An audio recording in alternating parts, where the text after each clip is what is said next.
Hey everybody, welcome back to the channel. It's Benedine here, and today we're going to be working on this 1970s Ariens Trac Team mower. Please don't forget to hit the like button and subscribe button. I greatly appreciate it.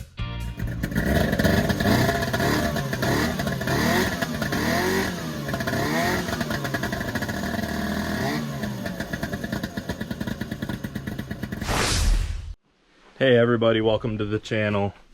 Man, this weather's been miserable this spring. Absolutely the rainiest spring I can remember in a long time. But yeah, we're back in the shop, starting a new project. The 1971 TNT is just glaring at me since I'm starting another project. But it is spring and soon to be summer, and we use mowers in the spring and summer here. So that's why I picked up this Ariens Trac Team. I promise I will get the 71 done. With the national show coming up, just been trying to devote my attention to that, but I really want to get this Ariens mower off the ground just so I can actually start using it. I got some big plans for it and hopefully have a fun little experiment project with it. I had to kind of set the stage a little here. As you can see, along with my skidoo addiction, I have acquired many of these old Ariens Trac Team. So,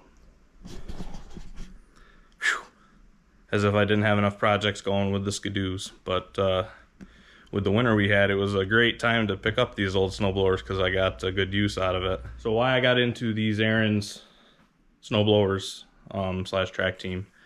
Basically, I was looking to get a snowblower upgrade, and I kind of was doing some research and found out about these. I'd never heard about them. I've seen the snowblowers before and never knew that the same units that have the snowblowers also accept these mowers. There's two bolts right here that pop out, and this thing uncouples from the mower or any attachment in minutes. I mean, you can see, look over here. Same two mounting bolts on either side, and like I said, these things uncouple in minutes. So I got to thinking, what a fun YouTube project to actually acquire these and get all the different attachments and to really put these things through their paces and see what it was like using them, because I think it's a fantastic idea, but it's not something you really see. It's not something that caught on. My opinion is that the only attachment that really worked well was the snow throw, because you see them everywhere. But I mean, how cool to uncouple your snowblower attachment, pack it away for the summer, and hook up your mower deck attachment or your lawn vacuum attachment or a real mower attachment, and you use the same tractor. That's what the back half is known as, the tractor. Keeps that limbered all year long. It doesn't, you don't have to worry about it sitting or gas getting stale. You buy, one expensive part, and then you get the attachments to go along with it instead of buying, multiple units. Now, I don't know what the pricing was, but I'm sure back then it was, a pretty hefty bill for the average consumer to get all the attachments, but I don't know. I just think this could be a fun project, and I've got some ideas. Yeah, I don't know. I just want to really see what it's like and see if my suspicion is correct that the other attachments weren't really didn't really work that well compared to the snowblower. Because I've tested the snowblower. I know they were great. Now we're going to see about the mower. So I acquired this a few weeks ago. I believe this to be a 1974. It's either 73 or 74, you can tell because the drive handle is up top. If it was an older unit, it would be underneath. This works more like a standard snowblower that you're used to, where you push it down to drive, release to release. Whereas the older ones, you pull up to shift, and then you release to go. It works just like a manual transmission in a car. Another difference is the PTO engagement lever is now up at the operator's platform, so that is engaged. that is disengaged. Whereas this older unit, engaged, disengaged. That's just a little less user friendly. You got to, you know, walk around the unit to disengage it. Just not as ergonomic, I guess, to use. Not as convenient. This lever here is for the snow throw attachment. That didn't change throughout the years.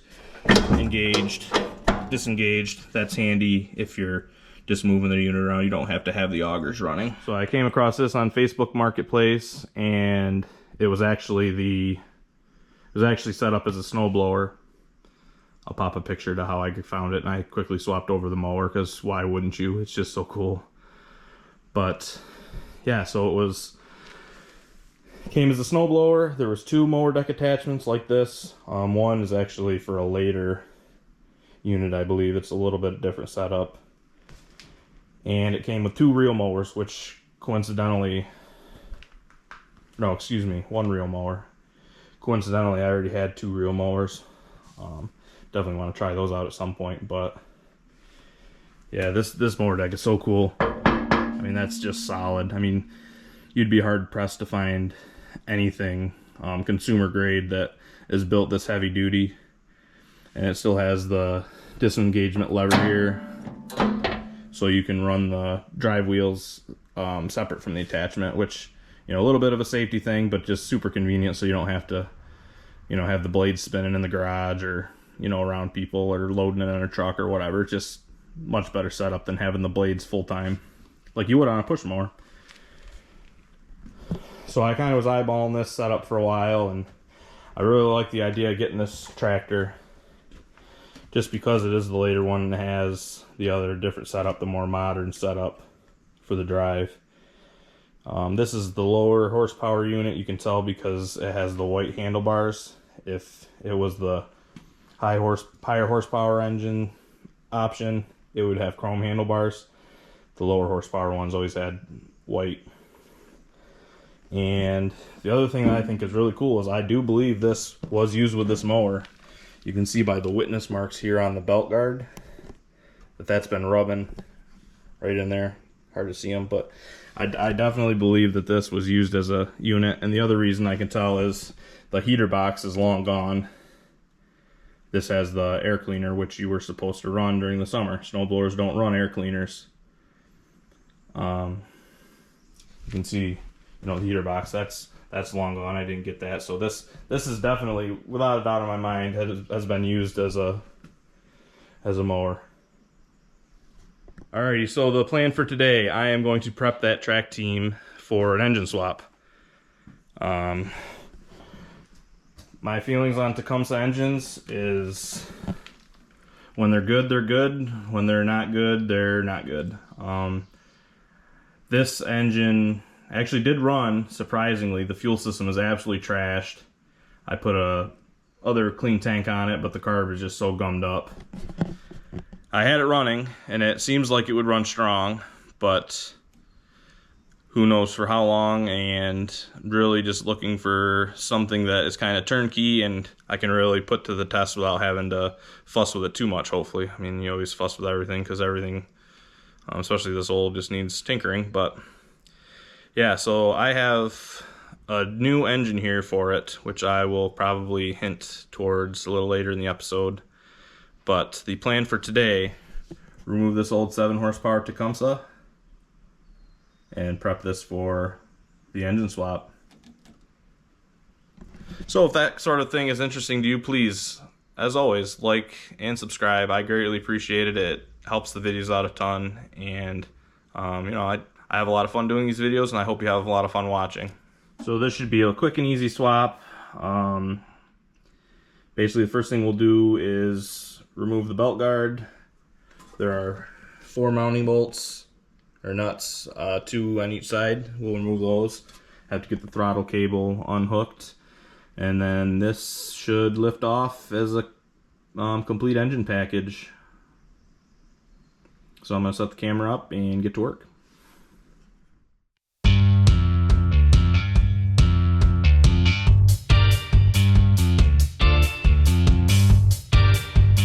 just stopped and put my gloves on. I know, call me sissy, but It's a lot easier when you don't have a running source of water down to clean your hands. So back to it.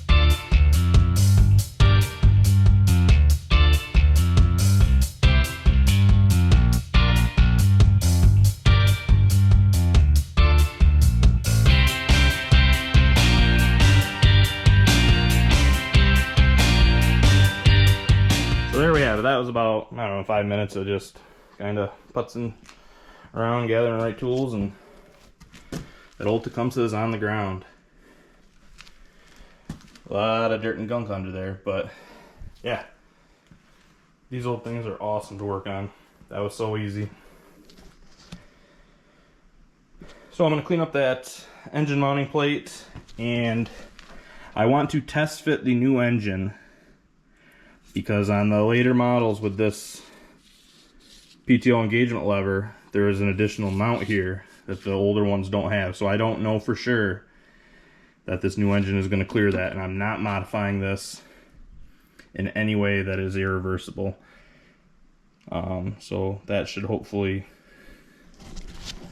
keep the purists happy. I'm somewhat of a purist myself, but I also like having fun. I'm not going to do anything that can't be reversed in case I want to put that original engine back on. So I'm going to clean these up. So I've got that looking pretty clean. Some of that 50-year-old grease and grime was pretty stubborn, but I use these gunk wipes. Not sponsored, but those work pretty good. Especially down in the shop where we don't have running water, so cleaning parts is kind of challenging. There's, you know, we don't have parts cleaner or anything like that, but here's the wipes. See all that grease and grime? They're kind of textured, and you know, they got the cleaner. They're basically like, you know, just baby wipes or disinfectant wipes, household wipes. But yeah, they work pretty good. And is it the best cleaning method? Probably not, but like I said, it's just super convenient in the shop, and the shop setup we have with no running water or pressure washer or anything like that. So I'm not sponsored by them, but if they want to send me free wipes, I'll use them because they work pretty darn good as gunk wipes. So I'm gonna get that. With the new engine, these studs are going to be a problem. They're not long enough, but for right now I'm going to just use them to locate the engine to do a test fit, just to make sure it's not going to hit that bracket right there. Oiling too much of what the engine is, it's on the machine, and you can see there is clearance for that bracket. There's clearance for the PTO lever. That is wicked exciting. That was the one thing I was worried about. Now when this goes into snowblower mode, there's going to have to be some modification, because the chute control rod would run right through here where this head and carburetor are. So gonna have to get creative with that. Probably just use some universal joints and build another bracket similar to the one on the other side of the machine, so the rod can go through here with a U-joint and kick up to the normal mounting spot, which is right there. It actually goes under with an eye bolt. But yeah, that's super exciting. That was the one thing I wasn't worried about. It was not going to be a big deal if that didn't work out with that bracket. I was going to put the engine on this machine, which doesn't have that set up, but it's going to work. So I've got the engine back off. Now we got to deal with these studs. As I said, they're just not long enough to use with that new engine. The mounting plate is significantly thicker than the original Tecumseh. The conventional way is just to grab a big hammer and just kind of pound these through. These are just tack welded from the bottom side. I'm going to try a different method here that's a little less barbaric, and the reason I don't like that method is you run the risk of warping that mounting plate, that mounting surface for the engine, and I don't really want to do that. So I got the bolts out. My idea didn't work. I just resorted to a little hammer, and very gently and precisely tap those out. These front two are stuck. They must be hitting something, but I've got the bottom cover pulled off, and yeah, look at that gunk in there. But yeah, these are the bottom side of those bolts. See, they're spot welded. I think these are actually a little bit stronger than the earlier. They must have improved their processes. But I'm gonna see if I can't get those other studs out.